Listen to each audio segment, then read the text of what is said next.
So I keep hearing this phrase coming out of the mouth of Jeremy Financial Education and other people that are on YouTube.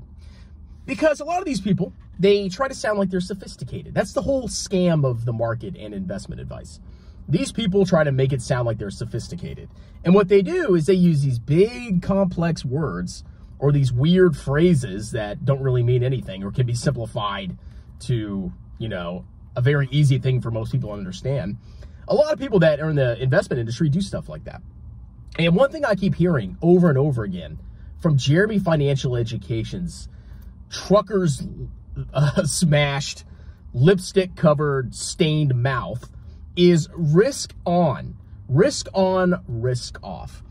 So Jeremy's argument right now is the reason tattooed trucker's sweaty, putrescent, boil-covered, abscess-ravaged nutsack and his other stocks are going down is because the market's not risk on right now. The market's actually risk off. And basically what he's saying is people are not, you know, the Wall Street, they're not buying small cap growth, highly unprofitable, share diluting trash, which is the truth. Any stock that has been unprofitable over the last year, which I called out, it was so hard to predict. Any stock that's been unprofitable has been getting freaking annihilated recently. And it was entirely predictable. Why would anybody in the long run buy highly unprofitable share diluting trash where their share dilution is greater than their revenue growth? Why would you buy that? That doesn't make any sense. So Jeremy's argument is, well, you know, right now, the market's going to be, you know, they're risk off. We're all risk off. But eventually it's going to get risk on again at some point. And at that point, my tattooed trucker's sweaty, putrescent, abscess-ravaged, boil-covered nutsack is going to go up. And he may actually be right. Maybe. But here's the thing, ladies and gentlemen. You have to always consider this. You have to consider this fact. There are a lot of things that people say in the finance industry, and they try to sound like they're intelligent, and they really have no idea. Case in fact, point in fact, Jeremy Financial Education, okay? When he says the market's going to be risk on again, he's saying that some other clown is going to buy his tattooed trucker's taint sack from him and elevate the stock price, and he's going to make a fortune. But consider that statement.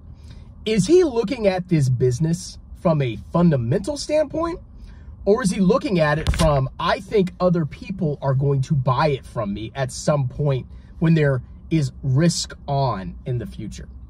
Of course, he doesn't look at this business from a fundamental standpoint. He is a gambler, and he might as well trade cryptocurrencies. He just wants somebody to buy Tattoo Trucker's ball sack from him at a higher price. There is no calculation in his brain about future cash flows, profitability, stuff like that. He doesn't care. That is gambling, ladies and gentlemen. That is not investing. Now, Tattoo Trucker's sweaty nutsack may potentially, but I doubt, at some point become profitable. And at that point, that's when you can consider buying the stock if it's actually a good value. I personally don't think it's ever going to become profitable. And I can tell you that because the gross margins are so unbelievably low in a highly competitive industry that they would have to literally cut every other expense to even achieve a 10% profitability, which isn't going to happen. Businesses have multiple expenses. So the whole thesis of Jeremy Financial Education, it isn't that it's a fundamentally strong business. You can't make that argument about Tattoo Trucker's sweaty, abscess-ravaged butt crack. You can't argue that. The only thing good about that company is the revenue growth for now, and it's not even that great. Everything else is trash. It's unprofitable. It's burning cash hand over fist. It's diluting the shareholders faster than the revenue's growing. Everything about that company is trash. So the only thing this clown has going for him is that the Federal Reserve cuts interest rates and money gets printed and people are now willing to buy highly risky, unprofitable trash. That's the only thing that's going to save him. Now, why would you risk your retirement, your life savings, and based on the actions of the Federal Reserve and hoping that somebody buys your piece of junk company from you? Why would you risk your life on that, your financial life on that? That's freaking insane, okay? This guy is leading you down the path to utter destruction. Now, what he's going to do is, I'm sure Tattooed Trucker's ball sack is going to drop down, you know, to $1 or $2 at some point. I would not be surprised. Or go to 0. That's entirely possible, too. But what's going to happen, this freaking loser is going to average all the way down using your money, by the way. Ad revenue, courses, stuff like that, whatever he freaking does. Whatever grifts he's got going on. There's probably more grifts that I don't even know about. Like freaking loser. And he's going to claim he's a genius because if the market actually does recover and his ball sack stock goes up even a little bit, even if he's down long term, he can claim he's a genius simply by pointing at recent returns. This guy manipulates a lot of his numbers. You got to keep that in mind, okay? Look at his public portfolio. Look at all the stocks that he's bought that have gotten wrecked. Very Good Food Company, Smile Direct Club. A lot of the stocks that he lost a fortune on, GoPro. What else? There's too many to freaking name. All the stocks that he loses money on seem to disappear from his channel. That's weird, isn't it? And the stocks that he's made a lot of money on, even though he should sell them, seem to stay on his channel. They seem to stay in his public portfolio. Case in point, Tesla. He should sell that in a heartbeat. And even he talks about Tesla being overvalued. He thinks it's going to crash too. He's actually right on that. I 100% agree with him.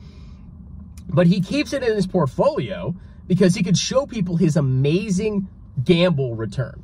That's the only reason Tesla's in there. So he's kind of backed himself into a corner where he can't sell the stock that he made massive gains on, and he has to keep buying the stock that he's had massive losses on because he paints himself as a genius long-term investor. And he can prove it to you by showing you Tesla. He has to show it. He can't sell it. And he also proves it to you that he's a long-term investor. I don't know what he means by that. I don't understand that concept and when it comes to his actions. He has to keep buying the dip of these stocks, and he can literally buy them all the way to 0. So this guy's in for a freaking world of hurt. So whenever you hear him say risk on or risk off, it's just some stupid phrase that people came up with to make them sound intelligent or in tune with the market. At the end of the day, all he means by risk on is that some hedge fund or somebody or Wall Street is going to buy his unprofitable, worthless stock from him at a higher price. That is not investing. That is gambling. If you buy an unprofitable company, you are not investing. You are gambling. You are just hoping somebody buys it from you at a higher price. It's basically like buying a cryptocurrency. If there's no fundamental value, which I guess there's some, I guess Tattooed Chef has factories or something like that. You know, probably like, I can't imagine what it's like to work at the Tattooed Chef factory. I'd probably get like soy boy degenerative disease. That's probably a thing that's coming out now in the medical field. We discovered a new disease that's killing soy boys. But holy freaking crap, the company's basically freaking worthless. So whenever he says that, just ignore him. He's an idiot, okay? Anyway, I gotta go back to work.